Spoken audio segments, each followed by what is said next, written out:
Hello, and welcome to the virtual Yale University Art Gallery. My name is Larry Cantor. I am the Chief Curator and Lionel Goldfrank III Curator of European Art at the Gallery. I am very pleased to welcome you today to a lecture by John Walsh, Close to Shore, Simon de Vlieger, The Beach, the Fishery, and Divine Favor. John will be speaking about an important recent acquisition by a major Dutch 17th century painter of seascapes. John Walsh may well be the one art historian who needs no introduction. Curator, museum director, and educator, he graduated from Yale College in 1961 and earned his master's and doctorate degrees from Columbia University. He distinguished himself with curatorial work in New York at the Frick Collection and the Metropolitan Museum, and in Boston at the Museum of Fine Arts. He spent 17 years as director of the J. Paul Getty Museum, expanding and strengthening the collection and staff, overseeing the creation of a new and larger museum, and planning the expansion and renovation of the Getty Villa. John is still an art historian. He has returned part-time to Yale to give courses, to help train graduate students to teach in the galleries, and since 2013, to give more than 40 public lectures here at the gallery, among them the series Rembrandt Today, American Views, Viewpoints, and Manipulations, Vincent van Gogh's Turning Points, and just last fall, Pablo Picasso at Yale. These are all still available on our YouTube channel, and I highly recommend them. Today's lecture is generously sponsored by the Martin A. Ryerson Lectureship Fund. It will remain on YouTube, and you can watch it at your leisure. The lecture will be followed by a live conversation with John on Zoom Friday, October 1st at 12:30 p.m., where John will be joined by Jesse Park, the Nina and Lee Griggs Assistant Curator of European Art at the Gallery. We encourage you to bring your comments and questions about today's lecture to the Zoom conversation on Friday, for which you will need to register on our website. Thank you for joining us today.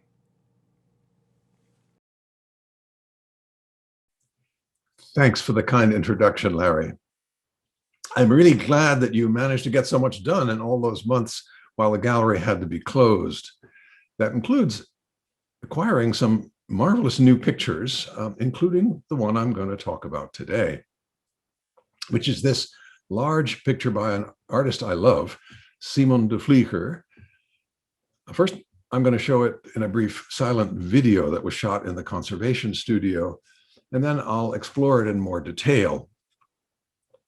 Like so many Dutch paintings, this one had more to say to its original audience in 1642 than it does to us today. In this talk, I'm going to pick up various threads going back and forth and sometimes sideways. But first, let's just look at the video.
We're looking across a strip of beach to the sea, where a line of boats stretches back into the distance. It's pretty calm, and there are big clouds piled up overhead. On the left side, there are two groups of people, some of them with fish. Way over at the far right, there's an open carriage. On the sand closest to us, more fish. At the very far left, two boats are pulled up on the beach, and one of their sails is hoisted up to dry. A man on horseback is talking with three other men. His fashionable red riding coat identifies him as a gentleman, or a would-be gentleman. The others, with baskets, are in the fish business, and so is the group over to the right. These are people of all ages wearing working class clothes. Their attention is on the fishing boats, which are small, shallow draft boats called pinks. One is about to be hauled up on the beach in rollers, and you can see a man bringing a roller on his shoulder. Three more pinks farther out are headed in different directions, but lined up on a diagonal, getting smaller in the distance. That still life on the beach has some fat cod and some bottom fish in a basket, probably plaice. There's another roller. And directly above that is a man waist deep in the water with what was called an elchar, which is a spear for flatfish or eels. At the right, at the edge of the water, where the sand is firmest, a three-horse carriage plods along carrying passengers, including another man wearing a gentleman's red coat. Another man runs alongside, gesturing. Well, in the video, the man you saw briefly is the gallery's chief conservator, Ian McClure, who studied and cleaned the picture. He was able to see the oak panel and the painted surface were very well preserved, and also to see that the artist made a few changes to the composition as he worked. For example, there's a puzzling, smeary, dark area at the left that I've circled. Ian's infrared photograph sees a little deeper and shows more, possibly two dogs, Ian thinks, and a man seen from the back that de Vlieger decided not to finish and then painted out, hiding everything except the bottom of a pair of human legs with boots that you see more clearly in the infrared, and even in the finished painting, if you look closely. Simon de Vlieger was one of the 3 or 4 finest painters of seascapes during the 17th century, and he helped to make seascape extremely popular. I'm going to return to his career later on, but right now I want to point out that this kind of picture of humble activities like peddling fish on the beach was a fairly recent invention. Beach pictures were born out of a process of inversion that began with Peter Bruegel almost a century earlier in this famous composition of the fall of Icarus, the mythical teenager who got a pair of wings made of wax by his clever father, but he was so headstrong that he flew too close to the sun and crashed. The main event here is tiny, way down there at the lower right. Icarus splashes into the water. He's upstaged, though, by a proverbial non-event, a farmer who's plowing his fields as usual and not even noticing. His son, Jan, used this inversion in a picture of Jonah being thrown overboard and about to be swallowed by a giant fish. But that's pushed way into the far distance at the right, where we can barely make it out. Netherlandish artists had treated this subject before, but close up and acted out by big muscular figures. Bruegel moves it way back and pulls the everyday stuff forward. The daily work on the shore, mostly fish being sold, which is a subject that was here to stay.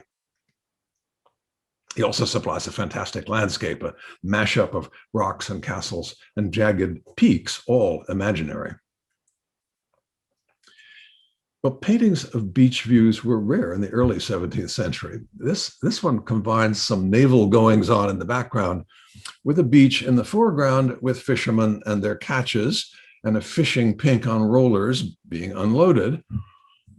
Offshore, there's a whole fleet of armed merchantmen or warships, including a rarity, a galley with oars of the kind that the Spanish had used against their rebellious Dutch subjects in the War of Liberation that had just ended a few years before in a truce.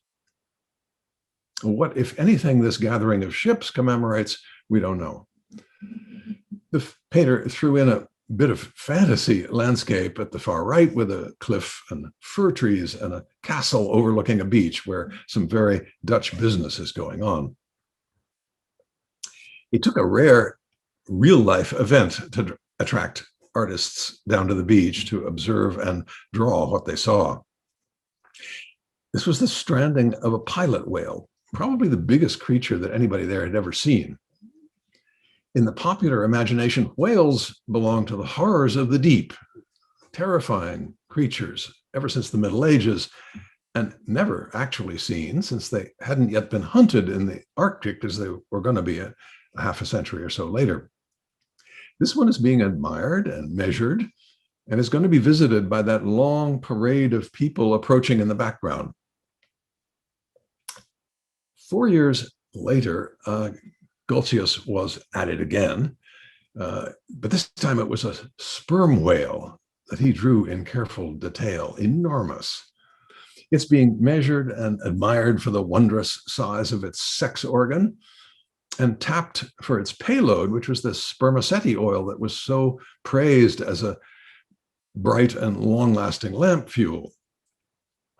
At the right, there are gentlemen from the city on fine horses being solicited by a man who's hawking lottery tickets and pointing to a man in rags who's from the homeless shelter that will benefit from the proceeds of the lottery. There's another group of fashionable day trippers at the far left, despite the stench, including a woman holding a handkerchief to her nose. Behind them, there are tents, probably for snack sellers, and there are more peoples in the dunes, horsemen and a wagon, and lines of spectators coming and going. The event called for an engraving with an elaborate poem by the learned Dr. Schrevelius of Haarlem in Latin with a Dutch subtext, making it clear that the event wasn't an accident. It demonstrated the unfathomable nature of God's creation, and it was a prediction, an omen for the Dutch War of Independence. The Spanish enemy, like the whale, would soon be stricken and wash up rotten on the Dutch coast. It didn't work out that way exactly, but the Dutch did win major battles at sea, and they fought their way to a truce and independence 9 years later. Well, where was that whale exactly, and what beach is it that we're looking at? Well, here's a map, and there's the beach where the blue stripe is, a great flat crescent that stretches 75 miles from end to end. If I turn the map 90 degrees, it's more familiar. The beach actually runs southwest to northeast, stretching from the islands of Zeeland all the way north to the entrance to the Zuiderzee. Between the beach and the land, there's a line of dunes. And just behind the dunes lie the fishing villages of Scheveningen and Egmond and Petten and others. A few miles farther inland lay the cities of The Hague and Leiden and Haarlem. The beach and the dunes had a kind of primal significance for Dutch people. The dunes were the God-given barrier to the sea that permitted them to settle the land and pump out marshes and ponds to create farmland. And since the beach was pretty flat, you could pull up fishing boats and launch them again. You could even drive wagons on the beach from one beach to another town. This might have been an idea for mass transit on the beach, a sort of bus with sails, but it ended up being more of a stunt in 1602. It was designed by the inventor Simon Stevin for his patron, none other than Maurice, the Prince of Orange. The print boasts that the Prince and Simon Stevin made the trip from Scheveningen all the way back up the beach, 60 miles to Petten. It's not recorded how they returned to The Hague. Well, I just got to add that land sailing has been revived from time to time. It's still practiced on the North Sea beaches, but for sport, not for transportation. Just as artists have been taking an interest in peasant life in the countryside since the time of Burgle, a kind of good-humored ethnography with some moralizing thrown in, some artists also went to the beach. And this is Jacob de Geen at the right, two drawings of fishermen at work. At the top, unloading their boats, carrying their gear, laying out their catch. And at the bottom, men are mending nets, while an older man just sits on the roller and an old woman sneaks a look at a man who's taking a pee. Meanwhile, a taste had been developing for pictures of the countryside around the cities, especially in Haarlem. First in small, inexpensive prints, issued in sets like this one, that's modestly entitled Pleasant Places, with pictures of nearby spots you might actually walk to, or else walk there in your imagination. At the bottom left shows a view from the dunes looking back at strips of linen cloth being bleached in the sun, which was a cottage industry in those parts. At the right-hand side, the title page shows a landmark for navigation, a late medieval lighthouse, a vuurtoren, literally a tower with a fire burning on top. The beach behind stretches out in the distance where fishermen are hauling nets. It's a little image of order, continuity, and simple prosperity. For a couple of decades, the first professional sea painters were too busy for this kind of minor sort of down market thing. They had lucrative commissions for paintings of battles, of embarkations, and other public events that city and provincial officials wanted to have commemorated, mostly smashing victories like these. The painting at the left shows the Battle of Gibraltar, where the painter invents an imaginary collision of a smaller Dutch ship ramming a bigger Spanish vessel and causing it to explode. Paintings were the special effects movies of the day. And next to it is an 18-foot wide tapestry designed by the pioneer sea painter Hendrik Vroom and woven for the Zeeland government at great expense. It's a reconstruction, again, in imaginary seagull's eye view of the Dutch attacking the Spanish Navy right at the entrance to Antwerp. Vroom found time for a sideline, painting small pictures of daily life of the beach that are lively and observant. These seem to have been a response to the success of a younger artist, a Flemish emigre called Jan Porcellus, a former pupil of his who is now working in Haarlem. Porcellus brought the vantage point down and filled more than half the picture with sky and puffy clouds. He gave the air a kind of palpable moisture that mutes the colors and has the feel of the moist atmosphere. The scene, though, is no place anybody could recognize. It's just an anonymous sandbar with faceless men digging shellfish.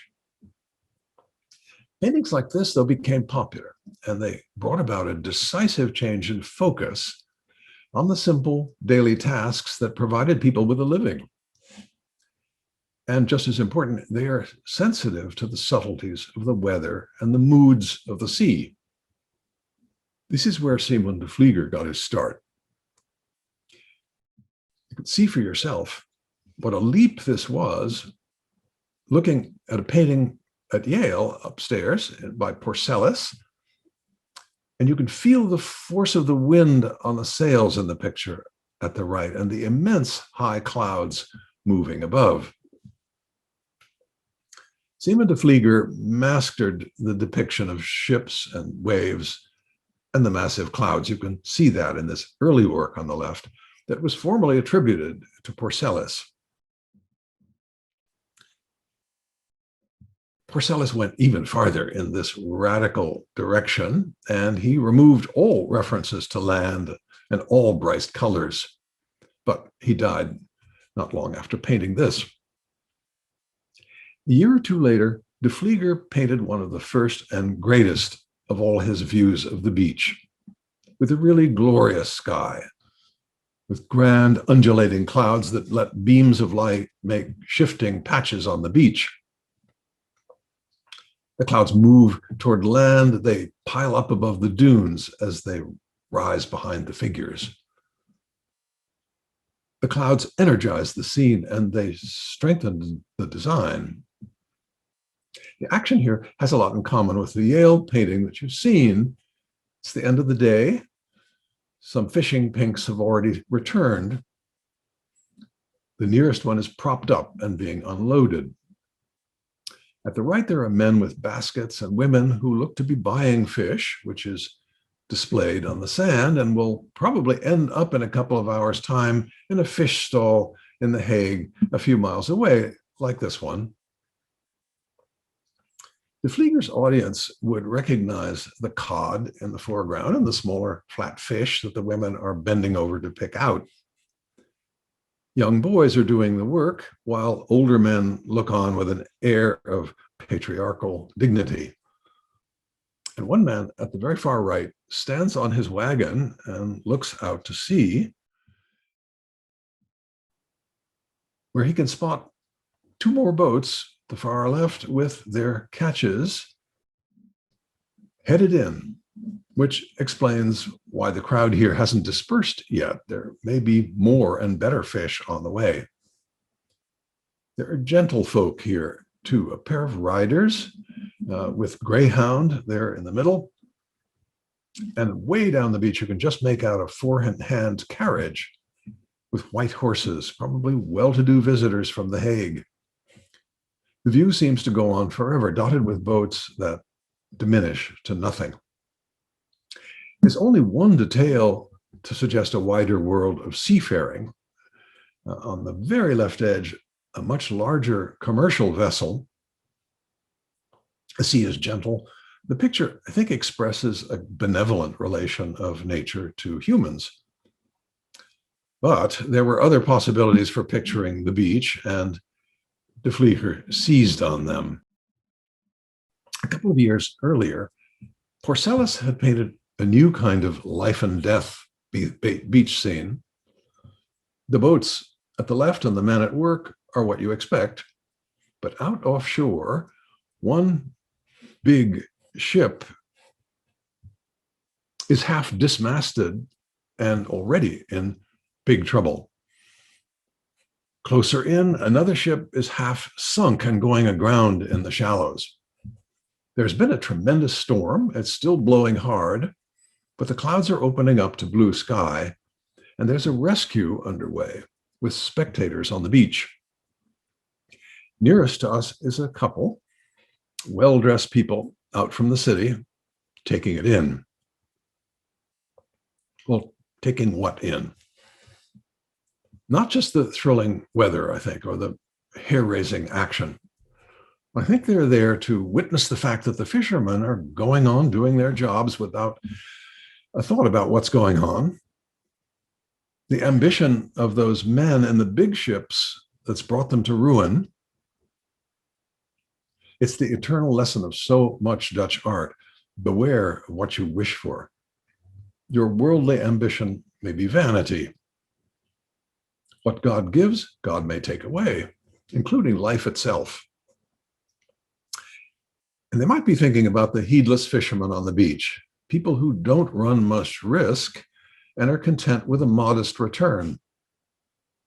The crews of the big ships, on the other hand, risk a lot to gain a lot, but they can come to grief. De Vlieger took the example of Porcellus seriously and became one of the great painters of ships in storms, coming to grief or flirting with it.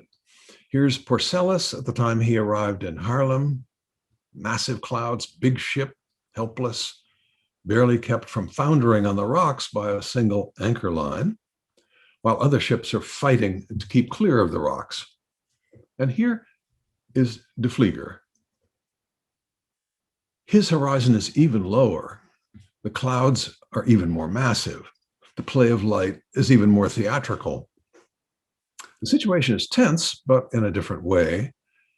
The ship isn't damaged like Porcellus is, but it's clawing to windward and it's not at all clear that it's going to be able to keep off the rocks.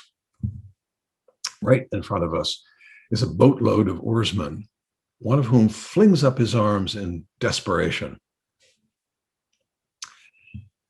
De Vlieger imagined even worse situations. We see another rocky coast, nowhere near the Netherlands, but somewhere along the Dutch trade routes in the Baltic, maybe, or on the way to the East Indies. No place that the painter ever actually saw, where a very large merchantman is breaking up. Closer to us on the left is another boatload of unfortunates who may or may not make it to the shore. In these years, the time of the Yale beach scene, de Vlieger, at the age of 40, has become the leading master of marine painting. I'd like to show you what he looked like, but we have no portrait, and the documents are fairly spotty. We know he was married in Rotterdam in 1627. He lived in Delft for a while and moved to Amsterdam around the time he painted this picture. Amsterdam was the place to be for an ambitious painter, of course, and de Vlieger had success there, not just as a sea painter either. He had ambitions to climb higher on the ladder of subject matter, where seascape was only on a middle rung, and to paint figure pieces. In fact, to paint history paintings. He combined the two in a rousing storm picture that had a specific message. That's Christ in the stern of a very Dutch fishing boat, out with his disciples on the Sea of Galilee. And while a storm comes up, he's sound asleep. They're in a panic, and they wake him up and ask him if he even cares if they all drowned. He commands the wind to stop, and when it does, he asks them, why had they been afraid? Where was their faith? When it came to imagining the scene, de Vlieger did what painters had always done. He consulted prints by other artists, and he found just what he needed in this one, and he adapted it for his own purposes. Not just the boat, but the message. Have faith, and you'll be saved. 4 years earlier, Rembrandt, his younger contemporary in Amsterdam, had gone to the same source and went through a similar process. His picture of the same subject evidently belonged to an Amsterdam merchant called Jacques Speks, one of the rare affluent Dutchmen who had sailed all the way to the East Indies and all the way back, a 6-month voyage, no doubt through dangerous weather at times. So Speks may well have commissioned Rembrandt to paint him a sea painting with a moral that affirmed his own faith. And somebody who saw Rembrandt's picture may have ordered something similar from de Vlieger, or else he painted it on spec, which seems a lot less likely. De Vlieger was swept into a big artistic project when Maria de Medici visited Amsterdam in 1638. It was a grand reception staged for her. She was only an exiled queen mother, the widow of King Henry IV of France, but she got a spectacular pageant that lives on in large prints. This one was designed by de Vlieger and is 5 feet wide, showing a naval procession and parade, and something of the splendor of the city, too, in the background, including its vast waterfront packed with ships. He designed this one, too, a procession staged on the Amstel River with figures of Neptune and Venus and actors on the stage performing tableau vivant for the Queen Mother, glorifying her family, the Medici of Florence, and the kings of France. At dinner, by the way, her Dutch hosts gave her a taste of their prowess in world trade by serving her Indonesian rice table, just what tourists have been fed ever since. The entire show cost the city a fortune. De Vlieger got other official jobs in the 1640s, but I can't show you any of them because not one of them has survived. When the Laurenskerk in Rotterdam got a new organ in 1644, de Vlieger painted the outsides of the wings of the organ with David and other Old Testament figures, and got paid a very large figure of 2,000 guilders, which is half again as much as Rembrandt was paid for the Night Watch. The picture shows the organ open, unfortunately, so we can't see de Vlieger's paintings, and they disappeared after the organ was replaced in the next century. I mention these vanished commissions to make the point that de Vlieger was both versatile and highly regarded outside his own specialty of sea painting, and that's unusual among 17th century artists. He painted portraits too. This is a man who published books and a bookseller and a map maker. So de Vlieger supplied him with a lot of conventional apparatus, furniture and curtains and specialized tools, as well as a background of ships that advertises the man's contribution in aiding navigation to distant ports. De Vlieger made drawings as field notes, like the ones at the left, for compositions that he might or might not choose to paint, with the ship's hulls and riggings jotted down quickly and exactly, with no corrections. The pen drawing at the right, though, is something really unusual, 10 little panels where he applies the principles of perspective to various subjects. At the bottom, he conveys distance by the diminishing size of the vessels. At the top, he does it doing a single vanishing point. And down at the bottom left, it's two-point perspective. The drawing dates a couple of years after the Yale painting, which you remember is a dramatic demonstration of perspective, and made at the time when he had pupils, so that the drawing may have served as teaching material. De Vlieger was also a masterful etcher.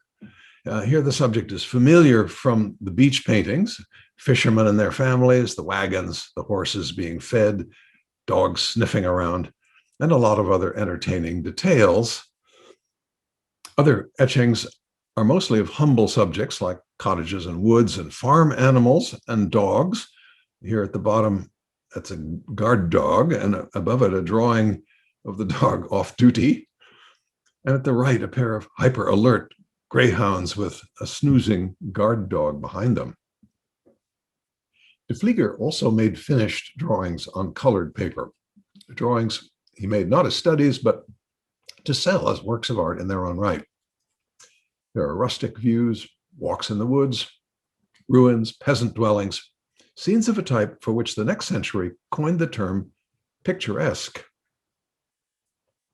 Now, back to the beach. Back to the Yale picture, and a few others that are close relatives. Here you've seen that our viewpoint is low, and the emphasis is on that long diagonal extending from the left corner all the way out to sea. In this painting of the following year, the vantage point is a lot higher, almost as high as the well-dressed spectators who stand in for us or for the buyers of the picture. And many of things here we've seen before. At the left, a fishing pink on rollers, another one right behind it, about to land, or maybe to move over to a better spot, away from the squatting man at the far left, who's relieving himself. A motif, by the way, that the Dutch painters, including Rembrandt, used to make a point of the everyday nature of what's going on. Fish are being sold. Another boat is landing. And at that water's edge, to the right, quite a fancy carriage with a footman is moving along, carrying a man in a lace collar who's looking out as if he were out for a drive in the park.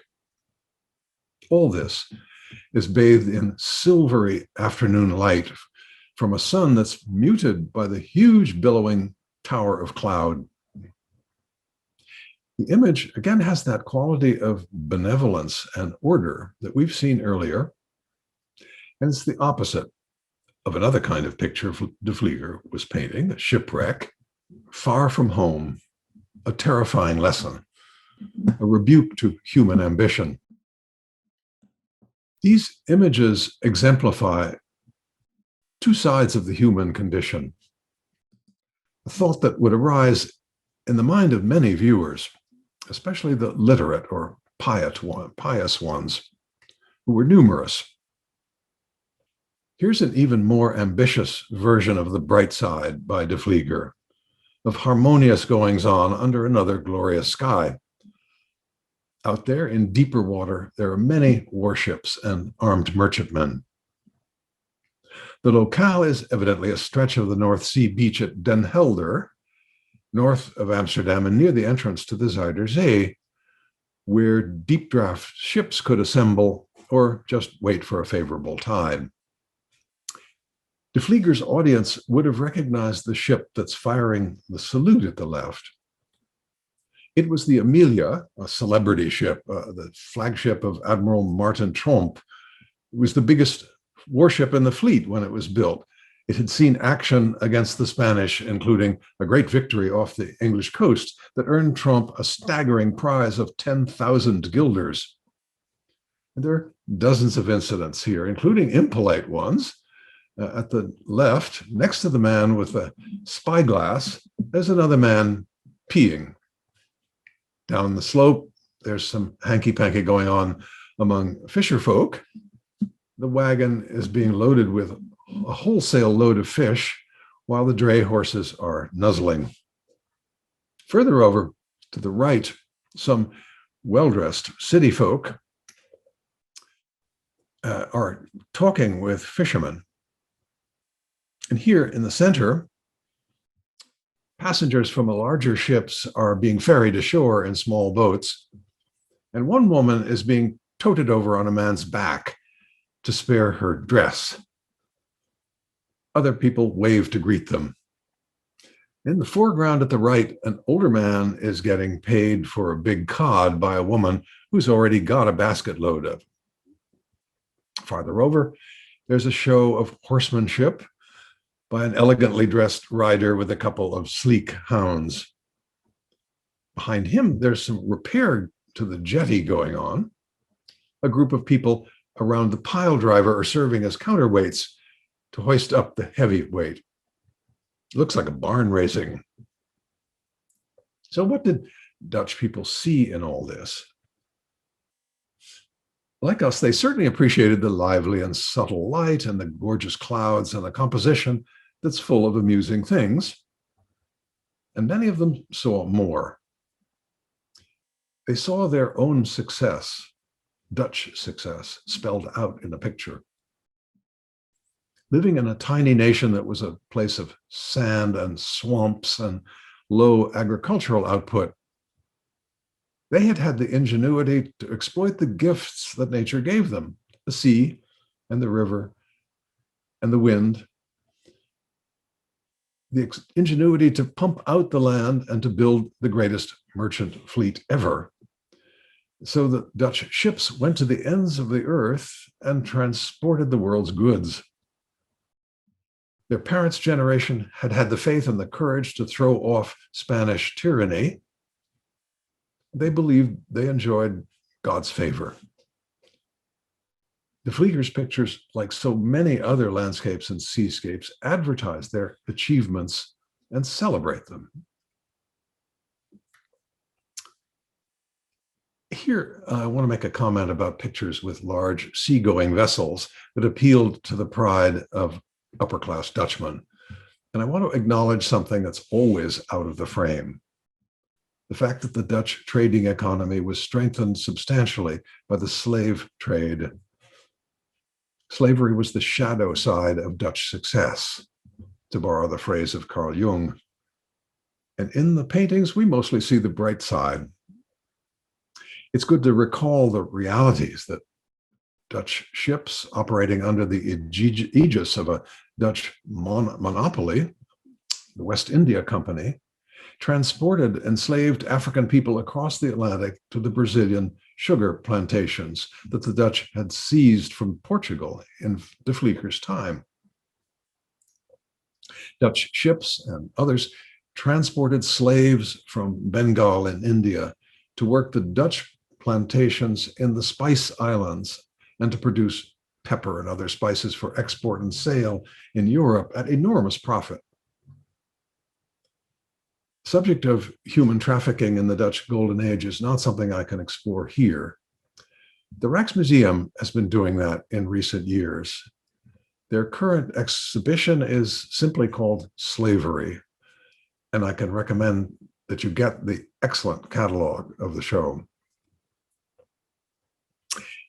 To return for a moment to the beach and to Dutch fishing, I want to say just a little more about them.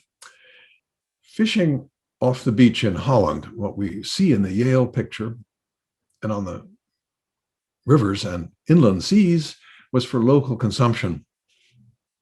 Cod and small herring were eaten fresh or pickled or smoked. In fact, herring is still a national dish, and the Dutch celebrate it in the spring when the first catches arrive. The new herring are lightly marinated and even peddled on the street, where locals like this guy and courageous tourists dip them in chopped onions and gobble them down on the spot. But in de Vlieger's time, this was very small stuff compared to one of the glories of Dutch commerce, what they called the Great Fishery. This was their fleet of more than 400 much bigger ships, the so-called herring buses, that sailed 300 miles from Holland up the North Sea to the Dogger Bank, where immense schools of herring came to feed. You see the buses in a print by Porcellus and in a painting by de Vlieger. It's actually the only painting of the subject I know, and no wonder, since it's such a boring subject visually. These were factory ships designed with rigs that let them drift and with holds equipped for storage. They had crews of several dozen men who netted their catch, gutted and salted them right away, day after day, for 5 to 8 weeks at a time, until they returned to their Dutch port. The fish were then put in barrels and sold to middlemen who sent them up the Rhine to Europe and into the Baltic. This was a major commodity, and the Dutch had a monopoly on it. It was a point of national pride, and it was what the economics historians have called the veritable taproot of Dutch economic strength. The Great Fishery, with its capital and its investors, was a major factor in the first modern economy, to use the title of the definitive book on the Dutch economy. De Vlieger had less than 4 years to live when he painted one of his most influential pictures.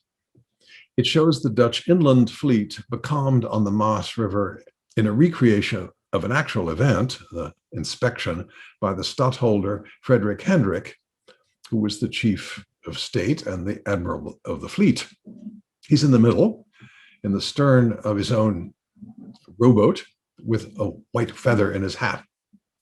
He's getting a cannon salute from his yacht, the one with the splendid carved and gilded stern. There are boatloads of dignitaries.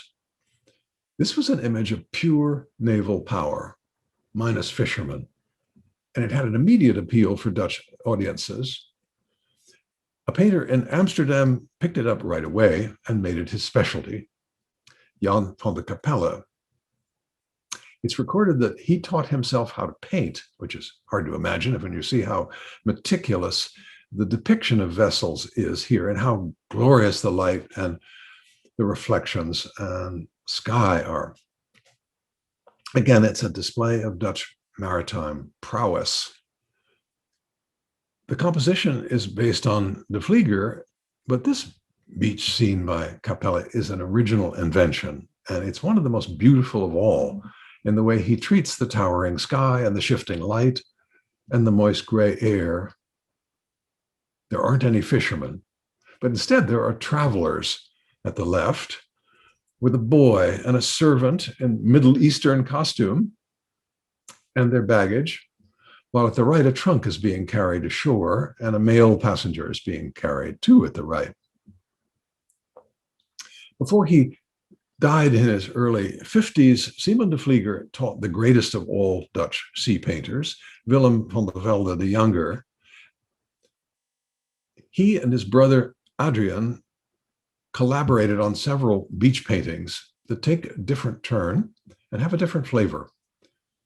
Commercial fishing is pushed far into the background, and the foreground belongs to people wading and catching fish, people in city clothes out for a walk, and a man just looking out to sea. It's a foretaste of the romantic sensibility of the next century. Here, a carriage passes as the sun dips down and creates long shadows. Well-dressed people look out to sea, and it's all about the people again, and not the view, which we aren't even shown. A dignified old fisherman is carrying his nets and walks alone among the fashionable visitors. Pictures by Jacob van Ruijsdael, the greatest of all Dutch landscape painters, are distinctly different. Darker, cooler, and less gentle too. At the far left, you can see a knockdown angle of the fishing boat as it returns to shore. I should remind you that it's Ruijsdael more than anybody who uses the elements of ordinary Dutch landscape to make a distinct emotional and spiritual charge to the scenes. It varies from euphoric to ominous. You know this famous example of a windmill that he posed motionless against massive shifting clouds. It exemplifies the human ingenuity that's harnessed the gifts of water and wind to sustain life. For its original audience, the picture was also a reminder of divine favor, which is a distinctly Dutch point of satisfaction. Well, although we haven't gotten very far in this lecture, just about 50 odd years and a few miles of beach, there's been a distinct change in what people wanted to see in pictures of the beach. Less of the industrious fishermen, more of their peers enjoying leisure. Still, in all of these pictures, you can't have missed the fact that there's nobody in swimming. The people wading in the water are working. They're carrying things or fishing. In de Vlieger's time, the only reason to find yourself swimming in the North Sea was to be in a shipwreck. In fact, it took nearly 200 years for these beaches and other beaches to be shared by swimmers. But then, in 1818, an enterprising businessman called Jacob Pronk decided that there were profits to be made from the beach at Scheveningen, and not just from fish. He thought that people might bathe in the sea if they had a place to change their clothes. So he got a license to build a bathhouse in the dunes with 4 private rooms. Well, what made him think that Dutch people would want to bathe in the sea? That wasn't a crazy idea. By then, people in England had been immersing themselves in cold salt water since the 1730s, not for fun, but for medical reasons. In 1753, Dr. Richard Russell's book, The Uses of Seawater, appeared, and its prescriptions circulated in this best-selling manual. You should drink seawater, it said. It can cure what ails you, like the mineral water you get at spas, and you should bathe in it too. And if, like most people, you'd be embarrassed to be seen scantily dressed, you could use a portable cabana like the one I circled here at Scarborough in the spa town in Norfolk. These bathing machines were rolled down to the water by the staff. You got inside, you changed into your bathing outfit. Attendants helped you into the water and ducked you under. They were called dippers. The system evolved, and it gave caricaturists a good subject. It satisfied modesty, and it made money. Jacob Pronk imported it to Holland. There's a bathing machine on the Scheveningen beach there. Pronk's little establishment made a hit, and soon it was replaced by a much bigger one, run by the town, and given a fancier French name, the Grand Hôtel des Bains. It expanded and then was torn down to make room for an even grander building, meant to rival the greatest spa buildings in Europe, and given a German name, the Kurhaus. Germans made up the majority of summer visitors to Scheveningen, and they still do. You can see bathing machines at the left in my circle. A few years later, it got a pier there at the right, named for Queen Wilhelmina, with a little round circus at the end. Regular Kurhaus guests objected to the new pier because it blocked their view of the sea, so it was replaced by another one to the north, which is still there. The town gets millions of visitors. And the Kurhaus is open once more, and so is the pier, which has a new Ferris wheel and a tower for bungee jumping. Swimming is still popular and quite a lot less inhibited than it used to be. This event happens every New Year's Day. Okay, so much for the social history of beaches. Now back to de Vlieger's beach. And some questions about what his audience might have thought of it and what buyers of pictures like this were after. Was it pleasure alone? Admiration? Pride in their own Dutchness? That varied with individuals, but probably all those things, which you could say about some other kinds of Dutch pictures too. A cityscape like the one at the left celebrated the expanding commercial capital of Amsterdam and its enormous city hall, you can see at the left, still under construction, and its population of foreign traders of all kinds, including Turks that you see in the picture. The uniquely Dutch subject of skating on frozen canals was a fashion show, open to everyone, and a display of the foibles of all the social classes. The Dutch could admire the peculiar beauty of their place, their situation at the edge of the sea with those massive clouds and silvery gray light that envelops everything. Beach pictures have a counterpart in the panoramas of the flat land that were being painted at the same time. Jan van Goyen gave 3/4 of the picture space to the sky, and he reduced the city of Leiden, civilized, learned, prosperous Leiden, to just the faintest gray strip of skyline. It was the rain from those huge clouds that dominate the picture that sustained the land and its people. It took painters to set that relationship out plainly and celebrate it. De Vlieger's ambitions in the Yale painting were more clearly focused, which I think explains the composition, which is unique among beach pictures in that its main device is that long, straight, diagonal line of boats receding all the way out to a single big ship in the far distance. The picture is all about the business of fishermen getting to shore with their catches. That involved a sequence of maneuvers that de Vlieger evidently studied and knew well. The end of that sequence is here at the left. The boat up on the beach, just unloaded with its sail still hoisted to dry. The catches displayed where we can't miss it.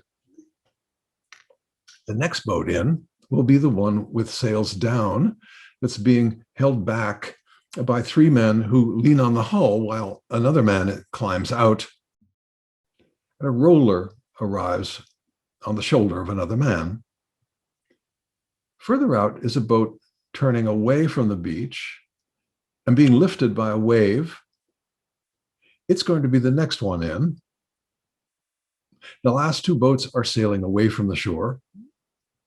They need to stall for a while, so they're taking a hitch away from the beach before they turn back toward it. The last vessel is one that has nothing to do with fishing. It's an armed merchantman.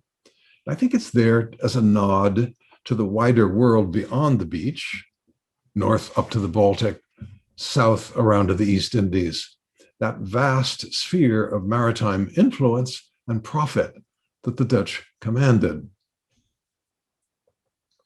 Well, if this lineup of boats sounds like a landing pattern, it was. My nautical colleague at the Rijksmuseum, Jeroen ter Bruggen, tells me that there was indeed a kind of order observed at the various landing places near fishing villages. He calls it a sort of biorhythm. The fishermen all launched at high tide, they fished, and then they returned at the next high tide with their catch, when the fish buyers knew when to show up. The boats sometimes had to wait their turn to land. De Vlieger's picture doesn't just display expert seamanship, in other words, it also exhibits a virtue, the virtues of restraint and cooperation. Groups of fishermen have imposed rules on themselves so that everybody benefits. This is the profit motive at work, tempered by the virtue of self-discipline, of restraint. This was a Stoic ideal for behavior, literally, inherited from Stoic beliefs in antiquity and absorbed over centuries into the Christian ethical tradition. Self-discipline was baked into the ethos of Dutch commerce and was partly responsible for its success. You see it on display here. We don't know who bought De Vlieger's picture, but it's easy to imagine that it was somebody who would recognize what was going on, quite likely somebody who was in the fish trade and profited from it. The painting hanging in the house of such a person would advertise the entire enterprise of fishing as admirable, not just profitable. Another detail is back at the left in the circle, very faint, a kind of teepee frame with gridiron on top. That's a day beacon that marks a place for boats to land. I think it might have had particular symbolic significance for at least some of the original viewers who would remember the beacon in this popular Dutch emblem book, a book of pictures and explanatory texts. Over the image is the title Intelligentibus, discernment. And the message of the text is that although the beacon indicates where you should anchor or land your ship, it's useless unless you can discern that that's what a beacon means. To underline the message, De Vlieger included a little vessel at the far right, heading safely for its place on the beach. Another demonstration of expertise, which is a theme of this painting. Whatever its meanings, this kind of severely simple composition of sky and sea and beach became a kind of template for artists to use when it suited them. In the following centuries, a few great artists did use it, directly or indirectly. I'm going to end by showing you a few. It was this German painter at the turn of the 19th century who gave a new kind of allure to the boundary of land and sea. For Caspar David Friedrich, the beach could be a place to experience new emotions where you might encounter God in the shifting gloom. He shows a monk contemplating a sea that has no boundaries and disappears into a veil of fog below and wispy clouds above. Friedrich had included a couple of ships in the painting, but then painted them out. He took the Dutch formula we've been looking at, beaches full of human activity, and emptied it. A monk, a man dedicated to religious life, stands on shifting sand at the edge of certainty. This was one of the themes of the Romantic sublime, the world as vast, mysterious, and troubling. This unbounded horizon, dividing the picture into horizontal zones, became a template and part of the 19th century artist's repertory that appears now and then in different guises. The most famous was proposed by the art historian Robert Rosenblum in the work of certain painters of the 1950s and 60s, particularly the mystical abstractions of Mark Rothko. In between, there had been Courbet and Whistler, Courbet substituting himself for the monk on the beach, giving a cheeky wave of the hat to whatever it is that may be out there. Whistler takes the clue and takes Courbet's place, but makes himself a ghostly element of the design. His title for the picture, Harmony in Blue and Silver, puts the emphasis on the aesthetic balance and subtle color he's achieved. At the same time, Manet and Monet and Boudin were painting pictures of the beach that are not about fishing or bathing or anything other than upper middle class leisure, sociability, and high fashion. Being there at sunset with your peers. Piet Mondrian painted this in Zeeland when he was 35, looking at a stretch of flat beach, something like Simon de Vlieger's. He painted it empty, and he saw something mysterious in the clouds and the light, even something numinous, like what the monk felt in the painting by Friedrich. Mondrian was representing something in ordinary life that seemed loaded with significance, and he kept at it. In picture after picture of the beach and sea, Mondrian struggled to grasp an order in nature embodied in its geometry, and of vitality expressed in its colors. And finally, he could let go of color in the beach and sky and rely on their underlying structure alone to create an increasingly pure alternative to depiction.